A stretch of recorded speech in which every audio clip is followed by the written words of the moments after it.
faraxsanahay inaan kusoo kordhinay isbitaalka Kalkaal qaybtii qaliinada lafaha qaliinadaas oo lagu sameynayo bedelka jilbaha sinaha iyo qaliinada dhabarka.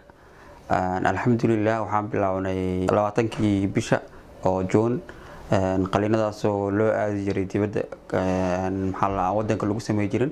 waxaan aad ugu faraxsanahay inaan ku sameyno isbitaalka Kalkaal qaliinadii ugu horeeyay oo jilbaha bedelkooda iyo sinaha bedelkooda oo wadanka aan hore looga sameey jirin oo qaliinadaas loo aadi jiray dibadda sida India, Malaysia iyo Jarmalka. marka aad ugu faraxsanahay dad badan oo Soomaaliya ka faa'iideystay.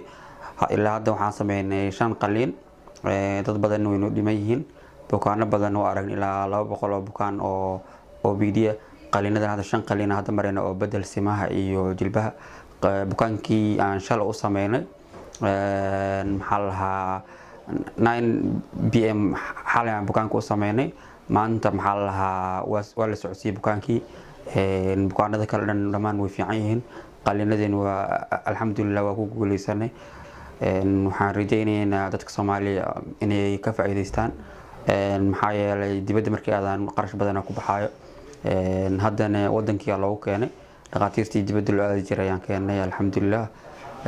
marka qaliinada xataa lagama sameeyo Afrika inta badan marka dibadaha loo aado India iyo Malaysia iyo wadamadaas loo aado marka Afrika xataa laguma sameeyo. East Africa dhan qaliinkan waa qaliinka ugu horeeyay oo isbitaalka Kalkaal oo uu sameeyay ilaahana mahadaas iskale.